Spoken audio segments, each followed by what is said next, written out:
સત્ય news 24 કલાક।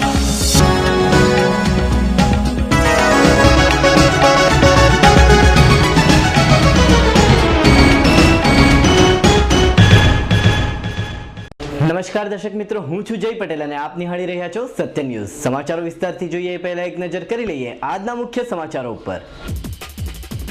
ગુજરાતની પ્રગતિમાં મીડિયાનો પણ મહત્વનો ફાળો। પ્રભારી મંત્રી વલસાડ ખાતે સ્વર્ણિમ ગુજરાત સંકલ્પ રથયાત્રા સંદર્ભે યોજાયેલી પત્રકાર પરિષદ। ગુંદલામાં પુષ્પ ડેન્ટલ ક્લિનિકનો પ્રારંભ। વલસાડ જિલ્લાના આદિવાસી સમાજમાં ન્યાયની માંગ। લોકશાહીમાં 61મા વર્ષ બાદ પણ થઈ રહેલી ઉપેક્ષાઓ। ઉદવાડા રેલવે સ્ટેશન નજીક ગુડ્સ ટ્રેનની અડફેટે દમણના યુવાને બંને પગ ગુમાવ્યા। પારડીમાં ધોરણ 10 ની પરીક્ષા અંગે માર્ગદર્શન અપાયું। હવે સમાચારો વિસ્તારથી। સ્વર્ણિમ ગુજરાતના સ્વપ્નને સાકાર કરવામાં મીડિયા પણ મહત્વનું યોગદાન આપી શકે છે, તેમ વલસાડ જિલ્લાના પ્રભારી મંત્રી અને રાજ્યના કૃષિ પશુપાલન મંત્રી દિલીપભાઈ સંઘાણીએ વલસાડ ખાતે આયોજિત પ્રેસ કોન્ફરન્સમાં પત્રકારોને જણાવ્યું હતું કે ગુજરાતની પ્રગતિમાં રાજ્યના મીડિયાનો પણ મહત્વનો ફાળો રહ્યો છે। તેમ જણાવી શ્રી મંત્રી સંઘાણીએ ઉમેર્યું હતું કે પ્રગતિશીલ રાજ્યની એક સાચી ઓળખ દેશ અને દુનિયા સમક્ષ રજૂ કરવામાં રાજ્યના મીડિયા કર્મીઓએ તેમનો હકારાત્મક ફાળો આપ્યો છે। ત્યારે રાજ્યના જનજનને સ્વર્ણિમ ગુજરાતનો અહેસાસ કરાવવા માટે આયોજિત સ્વર્ણિમ ગુજરાત સંકલ્પ રથયાત્રા દરમિયાન પણ મીડિયા કર્મીઓનો આવો જ સહયોગ પ્રાપ્ત થશે તેવો અનુરોધ કર્યો હતો।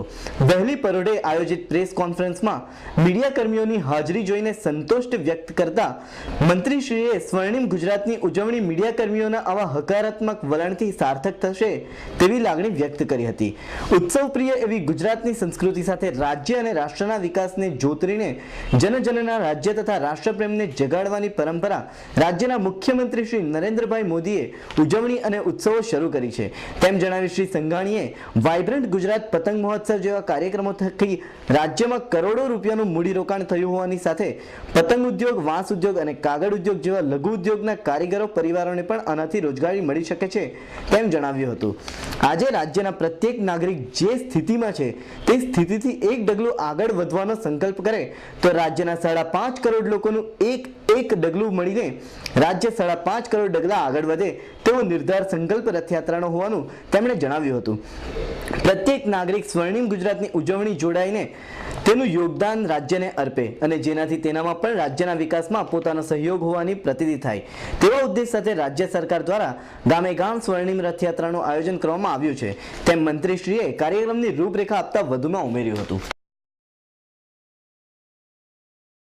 સ્થાપનાને 50 વર્ષ થવા જાય છે ત્યારે માનનીય મુખ્યમંત્રી નરેન્દ્રભાઈ મોદીએ 2 વર્ષ અગાઉ આ સ્વર્ણિમ વર્ષ કેવી રીતે ઉજવવું એની ચિંતા અને આયોજન કરીને ગુજરાતના પ્રથમ મુખ્યમંત્રી ડૉક્ટર જીવરાજ મહેતાના વતન અમરેલી ખાતેથી એમના સ્ટેચ્યુ પાસેથી સ્વર્ણિમ રથયાત્રાને વિદાય કરેલી અને આ રથયાત્રા 1 વર્ષ દરમિયાન ગુજરાતના તમામ શહેરી વિસ્તારમાં પ્રવેશ કરીને લોક જાગૃતિ, જનજાગૃતિ, જનભાગીદારી ગુજરાતના વિકાસમાં પોતે સંકલ્પ કરીને કરે એ સાથે પૂરું થયું। ત્યારે બીજા વર્ષે ગુજરાતના પ્રત્યેક ગ્રામ વિસ્તારમાં સ્વર્ણિમ રથયાત્રા પ્રવાસ કરીને તમામ ગામોમાં જનજાગૃતિ આવે એના પ્રયાસ રૂપે પૂજ્ય રવિશંકર દાદાની જન્મ તારીખ 12મીના રોજથી શરૂ થવાની છે। 14 એપ્રિલના આંબેડકર જયંતિના દિવસે પૂર્ણ થશે। આ દરમિયાન ગુજરાતના તમામ ગામોમાં સ્વર્ણિમ રથયાત્રા પ્રવેશ કરશે અને આ પ્રવેશ સાથે પ્રત્યેક ગામમાં 7 દિવસ સુધી ગામના વિકાસ માટે ગામના અગ્રણીઓ સાથે મળીને અલગ અલગ પ્રકારના કાર્યક્રમોનું આયોજન કરશે અને ગુજરાતમાં સહયોગ કેવી રીતે આપી શકાય એના સંકલ્પો વિદ્યાર્થીથી માંડીને કર્મચારી, રાજકીય આગેવાન, પ્રેસ મીડિયાના મિત્રો, સામાન્ય નાગરિક, વેપારી, ઉદ્યોગપતિ પોતે સ્વચ્છતા જાળવે કે ખેડૂત પોતાની ખેતીમાં ટપક પદ્ધતિના માધ્યમથી જે આજે ઉત્પાદન લેતા હોય એથી વધારે ઉત્પાદન લેવાનો નિર્ણય કરે. વેપારી શુદ્ધતા સાથે માપતોલથી માંડીને ગ્રાહકને સંતોષ થાય રીતનો વ્યવસાય કરે. અનેક પ્રકારની સંકલ્પની પરિભાષા હોઈ શકે.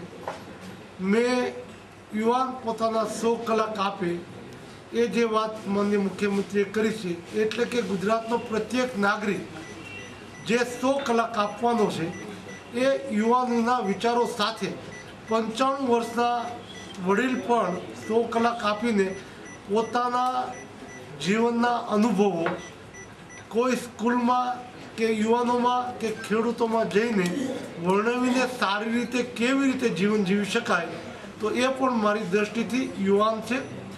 અને કોઈ બાળક પોતાના બાળ વયમાં તંદુરસ્ત રહેવા માટે કેવી રીતે કાળજી રાખે છે એની વાત એના બાળ મિત્રોમાં કરે તો પણ યુવાન છે. યુવાનની કોઈ વય મર્યાદા સાથે સંબંધ નથી, યુવાન પ્રવૃત્તિ સાથે સંબંધિત છે.